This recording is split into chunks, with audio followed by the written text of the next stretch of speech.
Bonjour, Marie-Christine Bélanger pour Monde Marie-Belle. Je suis super contente de vous retrouver aujourd'hui. J'accueille Émilie Paquin. Allô, Émilie! Salut! Super. On parle de toi aujourd'hui. OK. Puis on parle de la femme entrepreneur qui est hypersensible. Absolument. Super. Restez là, on commence très bientôt.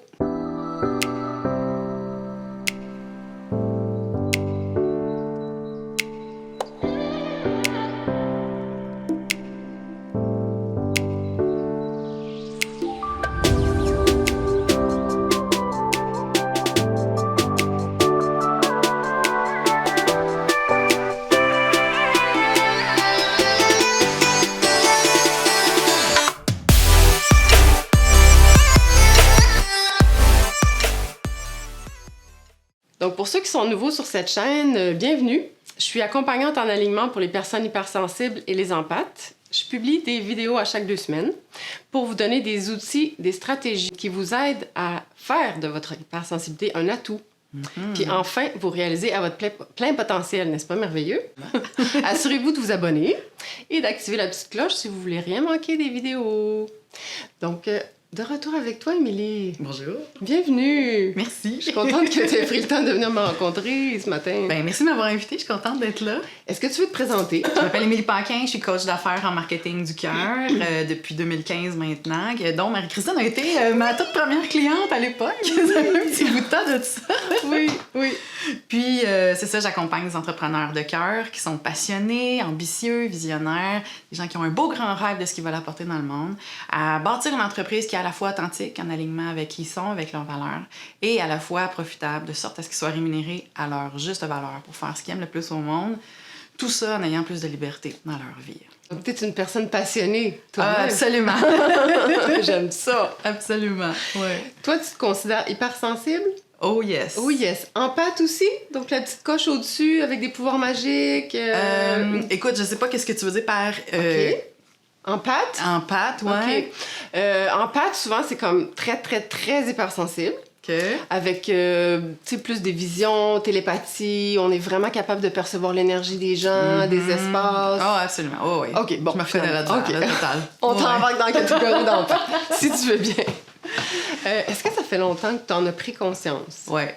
Oui, OK. très longtemps. Ouais, C'est-à-dire? J'étais toute petite. Je viens d'une famille de... Mes parents et mon frère sont des rationnels logiques cartésiens. Moi, j'étais le mouton noir de la famille qui était hyper sensible, OK. hyper émotive, hyper émotionnelle, que je vivais toutes sortes de choses. Je ressentais beaucoup de choses. Quand j'étais petite, je jouais avec des amis imaginaires, mais moi, je les voyais. Les autres, ils ne comprenaient pas.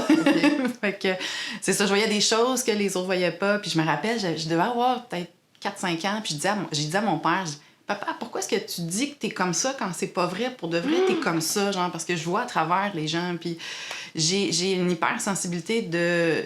Je pense que ça m'aide beaucoup dans mon travail en tant que coach, de saisir qui sont les gens. C'est sûr que des personnes qui ont une grosse carapace puis qui prétendent être tough puis dur, je pense, j'ai des exemples en tête, là, de personnes que j'ai rencontrées, mais tu sais, qui se prennent pour d'autres, puis que... Puis moi, je vois à travers, puis ça perce la carapace. Puis souvent, ces gens-là, ils m'aiment pas trop parce que dans ce temps-là, je dis rien, je les laisse être, tout simplement. Mais c'est ça m'impressionne pas parce que je vois exactement qui ils sont. Puis à l'opposé, une personne qui va être hyper lumineuse, hyper authentique, on va super bien connecter parce que justement, tu sais, je vois la belle personne qu'elle est. Puis je pense que mon super pouvoir, c'est peut-être de voir le potentiel chez les gens. J'ai une facilité de voir qui la personne est destinée à devenir, puis des fois, je le vois mieux que la personne elle-même. Oui. Ça sonne des cloches. Ça sonne des cloches, tu te rappelles? Oui, personnellement, mais aussi avec des personnes que je côtoie, oui, c'est ça. Oui, et puis c'est ça, c'est de ramener les gens. Quand je dis développer une entreprise qui est à la fois authentique, c'est de ramener ces personnes-là dans leur potentiel, dans qui elles sont vraiment, puis qu'est-ce qu'elles sont destinées à apporter dans le monde. Fait qu'on élimine tout le superflu qui n'est pas aligné, puis on revient vraiment dans cet alignement-là, puis c'est là qu'ils peuvent vraiment s'épanouir, puis prendre leur pleine expansion, puis c'est beau dans ce temps-là, c'est vraiment le fun. Fait que ça, c'est quelque chose que j'adore faire. Une personne qui n'est pas prête, qui n'est pas rendue là, ne sera pas ouverte à le recevoir. J'en ai eu quelques-uns, des clients comme ça. Puis c'est correct, puis je dis tout le temps... À mes clients, je fais un stretch. C'est-à-dire, c'est comme si on prend un élastique puis on l'étire, on va l'étirer jusqu'où la personne est capable d'aller, mais on veut pas que l'élastique pète. Ouais. Fait que c'est ça. Il y en a qui font des petits mini-stretch, puis il y en a d'autres, ils font des bons géants. puis c'est correct. Il y a des personnes qui sont prêtes à accueillir ça, d'autres moins, puis c'est correct. Fait qu'on on prend les gens là où ils sont, puis on les amène là où ils sont capables d'aller. Fait que... Mais ce super pouvoir-là, parce que c'est vraiment empathe, puis c'est drôle parce que j'ai lu quelque chose cette semaine par rapport aux empathes, puis il parlait de ça, des amis imaginants. Je fais juste une parenthèse, mais comme quoi c'est normal. C'est normal. Mais le super pouvoir de voir de l'autre côté du masque, tu sais? Ouais. C'est comme un couteau à double tranchant, tu sais? Parce que des fois, on est dans une relation personnelle avec quelqu'un, puis c'est comme si, que ce soit en amitié ou dans une relation, on tombe en amour avec le potentiel de la personne. Tu sais, toi, tes clients, ils viennent te voir, puis ils sont quand même prêts, mais... Ouais. Est-ce que ça t'arrive d'avoir des défis par rapport à ça aussi? Oui, mais ça, c'est quelque chose que j'ai réglé il y a longtemps, c'est-à-dire parce que moi, je viens d'une famille qui veulent pas se réaliser dans la vie, qui veulent pas s'accomplir, qui sont bien dans leur petit train-train quotidien, puis c'est correct. Là, mes parents, aujourd'hui, sont retraités. Oh oui. Tu sais, c'est parfait pour eux autres. Mon frère, il a sa petite job tranquille. Alors que moi, son potentiel, je vois qu'il est destiné à accomplir quelque chose de beau et de grand et de puissant et de magnifique. Et il s'entête à vouloir rester dans sa petite job tranquille, où est-ce que sa sécurité, puis à quelque part... J'ai appris très jeune à faire la paix avec ça, que je ne peux pas aider quelqu'un qui ne veut pas s'aider lui-même. Fait que ça a été une grosse acceptation que j'ai faite dans le début vingtaine. Oh wow, OK. Aussi avec des amis où est-ce que, tu sais, j'essayais de les convaincre de « Hey, non, ce que tu es destiné à faire, c'est ça. » Mais à un moment donné, j'ai fini par comprendre « Hey, je suis en train de me battre pour rien parce que je peux pas forcer la personne à être quelque chose qu'elle est vraiment, mais qu'elle est pas prête à assumer. » Fait que c'est là où est-ce que ça a été... un choix de choisir mes batailles, c'est-à-dire de choisir là où je vais investir mon temps puis mon énergie dans un grand lâcher-prise. Puis j'ai réalisé que je suis pas destinée à aider tout le monde. Je suis destinée à aider les bonnes personnes pour moi, qui sont en alignement avec moi, qui sont prêtes à recevoir ce que j'ai à offrir, qui sont ouvertes, qui sont prêtes à passer à l'action, qui veulent avoir cet accompagnement-là. Puis c'est là qu'ils vont faire des bons géants. Fait que les personnes qui sont pas prêtes, qui sont pas ouvertes, ça donne rien. Fait qu'il faudrait que je force, puis ça serait pas agréable ni pour moi ni pour l'autre. Donc, t'as fait la paix quand même assez tôt avec ça. Là, ouais. Dans la vingtaine, plusieurs années avant de me lancer en affaires, je te dirais. Fait que c'est là où est-ce que j'ai eu un très grand détachement dès le départ, où est-ce que je savais que je n'étais pas destinée à aider tout le monde. Puis c'est une chose que j'enseigne à mes clients aussi, de travailler avec notre clientèle idéale, parce qu'on n'est pas destiné à travailler avec tous les clients potentiels.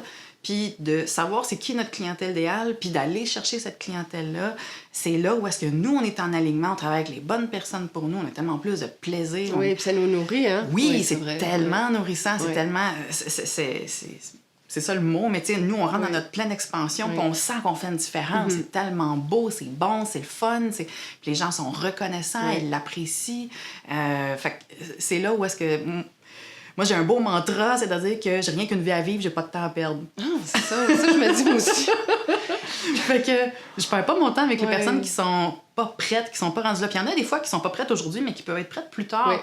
Puis c'est correct. Fait que, tu sais, je veux pas dire que tout le monde n'est pas la bonne personne, c'est juste qu'il y a des personnes qui sont pas prêtes, qui sont pas rendues là. Il y en a qui seront jamais prêtes. Oui, c'est correct aussi. Mais moi, personnellement, je pense que j'ai encore des défis, des fois, comme je dis, tomber en amour avec le potentiel de, puis j'oublie comme le masque par-dessus. Des fois, c'est frustrant, ou des fois, ça vient nous chercher, on croit en la personne, on veut qu'elle se réalise. Ou j'oublie, c'est comme si j'oubliais, tu sais. C'est comme si j'étais en conversation avec l'âme de la personne, puis j'oublie la partie incarnée qui a ses défis, tu sais. Non, mais c'est vrai, tu sais, c'est comme... C'est comme si les deux personnes terrestres n'avaient pas le bon timing pour cheminer d'une certaine façon, puis comme je dis, que ça soit amitié, client ou, tu sais, en amour. Mais bon, ceci étant dit... C'est correct. Toi, comment que t'as adapté ta vie de femme et d'entrepreneur au fait que t'es hypersensible? Oh my God. D'appeler mon entreprise coach en marketing du cœur, ça filtre énormément parce qu'il y a des personnes... Moi, ça me colle à la peau. Puis, il y en a qui me disent que c'est quétaine. Je dis, si c'est quétaine, tant pis ou tant mieux. Je l'assume complètement. Moi, j'aime ça, c'est beau, ça me parle. Puis j'ai un de mes clients récemment qui est aussi un hypersensible, parce qu'il y a des hommes aussi. Puis je coach. 50-50, hein? Savais-tu? 50% de la population d'hypersensibles. Exact. Puis c'est ça, j'ai un de mes clients qui me disait « j'aime tellement ce que j'apprends avec toi parce qu'on fait autant la stratégie marketing, autant tout le développement personnel qui vient avec, c'est les deux ensemble. Puis c'est ça, il y a toute la transformation personnelle. Fait que, tu sais, comment j'ai adapté le côté hypersensible, c'est que je me suis posé les questions de quoi mes clients ont besoin. Puis je voyais que la personne, elle a beau avoir toutes les stratégies du monde, toutes les techniques, tous les systèmes en place, si intérieurement son énergie n'est pas alignée, ça ne marchera pas. Non, Elle va se battre, elle va avancer dans la résistance. Ouais. C'est dur, c'est long, c'est lourd, c'est compliqué, c'est épuisant, c'est fatigant. Alors que lorsqu'on enlève la résistance, après ça, passer à l'action, ça se fait tout seul, ça se fait naturellement. Fait que ça a été pour moi de joindre les deux ensemble. OK. Puis je te dirais que j'ai pas coaché que des hypersensibles, j'ai coaché des gens très émotionnels comme des gens très rationnels. Et les deux, ils trouvent leur compte. Oui, de mettre le cœur là-dedans, dans ce que tu fais, c'est ça? Oui, ben c'est de trouver de faire la paix entre la tête et le cœur, puis de faire travailler les deux ensemble. Je sais que mes clients qui sont hyper émotionnels, eux autres, c'est la structure, ils vont résister. Mais c'est correct. Puis la beauté de la chose, c'est que moi, je pense que je suis à mi-chemin entre les deux. Parce que moi, je suis gauchère, j'utilise les deux côtés de mon cerveau tout le temps. Puis, fait que la logique, la structure, je la comprends bien, je la maîtrise bien, puis je l'explique bien aussi qu'elle soit facilement compréhensible. Mais connecter avec la personne se fait aussi bien. Fait que c'est vraiment les deux ensemble. Fait que je peux connecter autant avec un émotionnel qu'un rationnel, puis les recentrer toutes les deux. Fait que ça, c'est le fun. Parce que pour être un entrepreneur accompli, ça prend les deux. Ça prend la structure. Pour faire tes vidéos, t'as besoin de faire du montage, t'as besoin de technique, t'as besoin d'un studio, de matériel. Fait que le côté logique, puis il est nécessaire aussi. Fait que ça prend vraiment l'équilibre entre les deux. Puis dans ta vie quotidienne, mettons, là, tu sais, comment tu adaptes concrètement à ton horaire, tu sais, pour doser ton énergie? Parce que les hypersensibles, c'est un peu ça. Il y en a beaucoup, justement, qui font le choix d'être travailleurs autonomes pour pouvoir gérer leur horaire, être maître de leur temps, comme je dis. Moi, j'ai une super belle qualité de vie.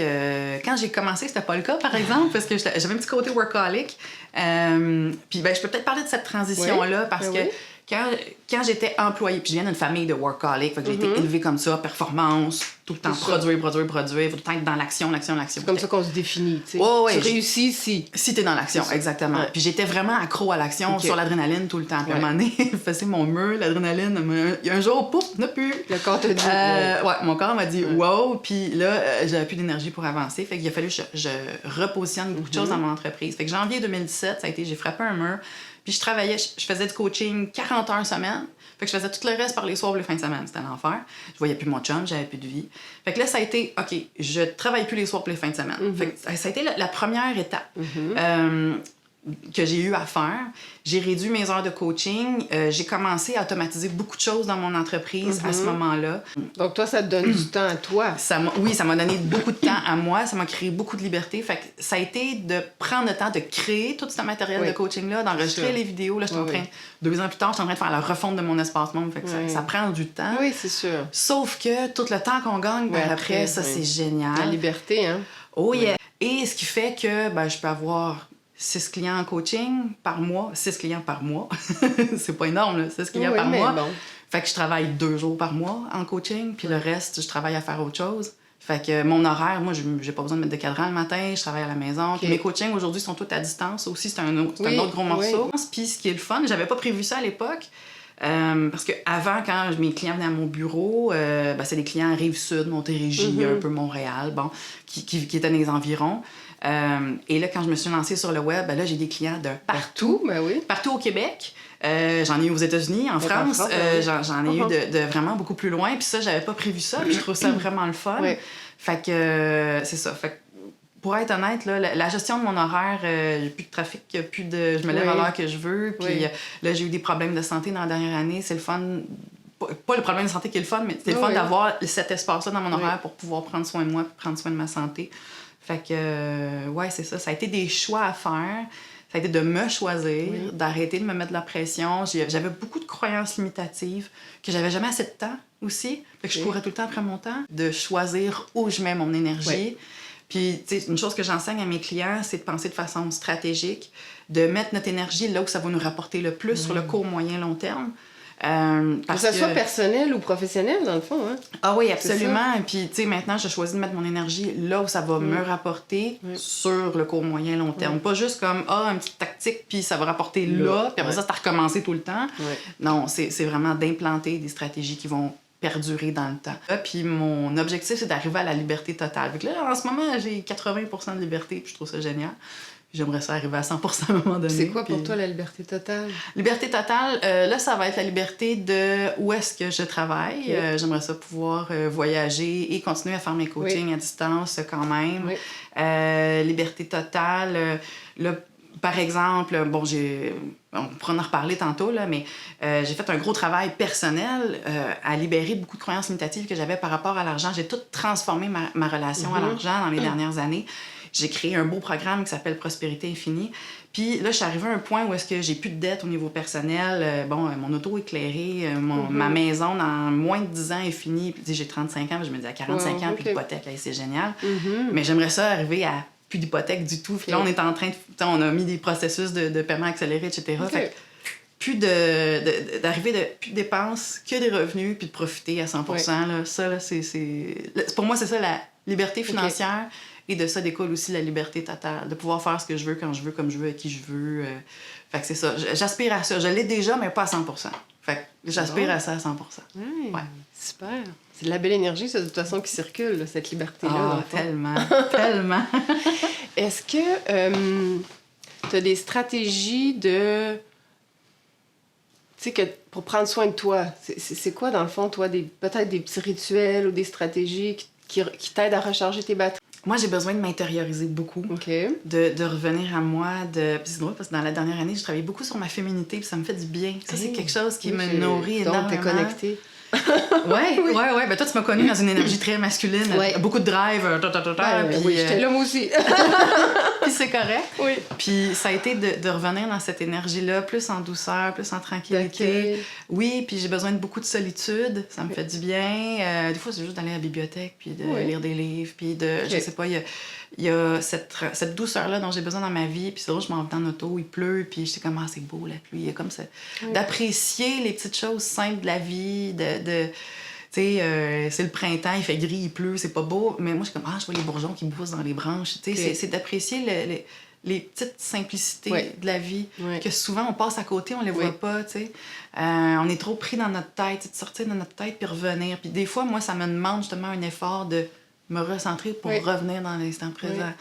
Chose qui n'est pas toujours facile à faire, qui n'est pas toujours évidente, mais... ça, c'est une stratégie. Oui, c'est un rituel, je te dirais. Puis de me reconnecter à mon corps, parce que moi, j'étais dans ma tête toute ma vie, j'avais comme une espèce de déconnexion qui se faisait là. Il y a quelques années, avant de me partir en affaires, ça a été de me reconnecter à mon cœur, c'est de me reconnecter à mon corps, fait que c'est de me grounder, chose qui est pas toujours facile non plus, puis c'est niaiseux, des fois, c'est juste de m'asseoir à terre dans le salon. Non, c'est pas niaiseux, oui, c'est ça, oui, c'est vraiment... Genre, à l'été, moi, marcher les pieds dans le gazon, les pieds dans le gazon, tu sais, ça fait du bien, puis c'est ça, des petites choses simples de la vie, tellement... Tu sais, que on passe à côté, on les néglige, on y pense pas, ou on a le goût de le faire, puis on fait « je ferai ça plus tard », puis on oublie. On passe à côté de tellement de belles choses, puis... c'est ça, la vie a tellement à nous offrir. Puis la vie nous offre 1001 cadeaux à nos pieds. Il faut juste savoir les voir, les reconnaître. Tellement. Puis la vie est si fragile, mon Dieu. En effet.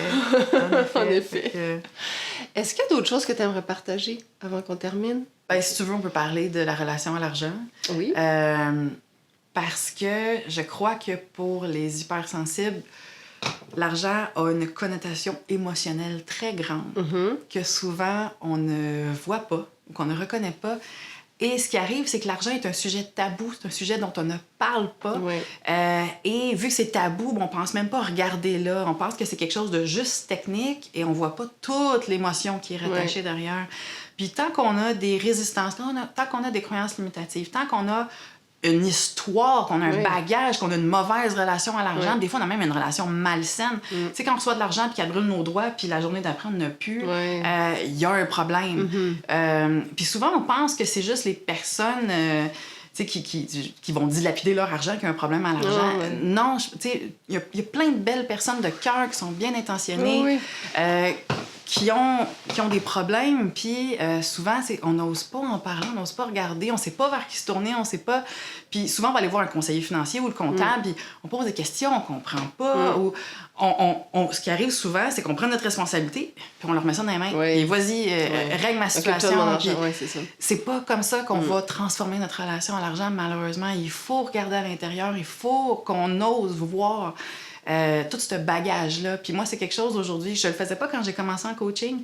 J'ai commencé dernièrement à faire ça. J'ai créé un programme qui s'appelle Prospérité Infinie.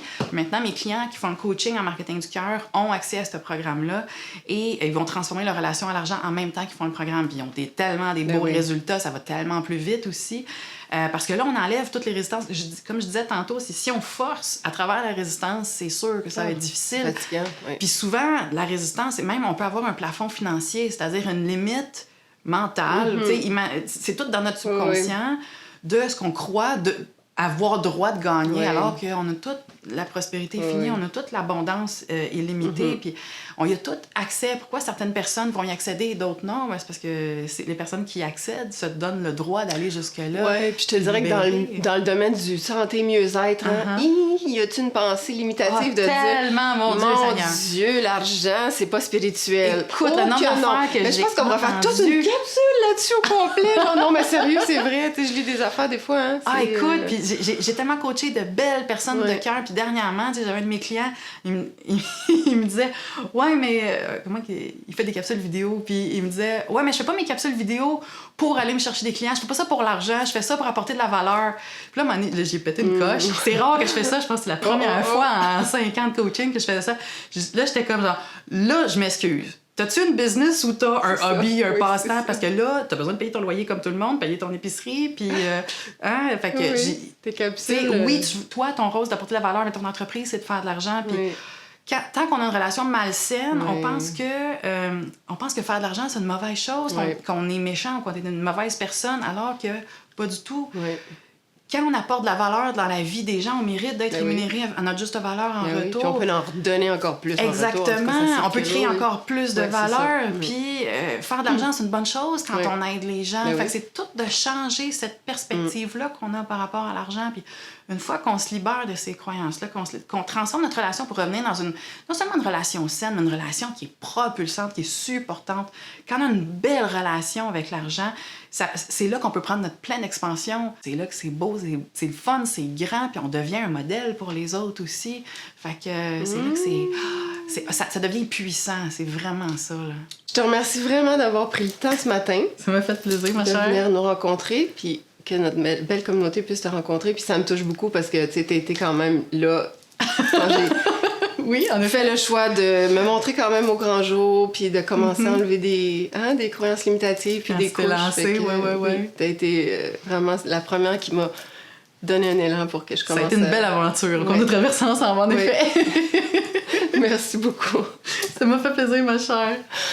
Donc, je vous remercie d'avoir été là. Comme je vous dis, je vous invite à commenter, poser des questions. Puis, c'est ça. Je vous invite à être là pour la prochaine capsule. Prenez soin de vous. Bye!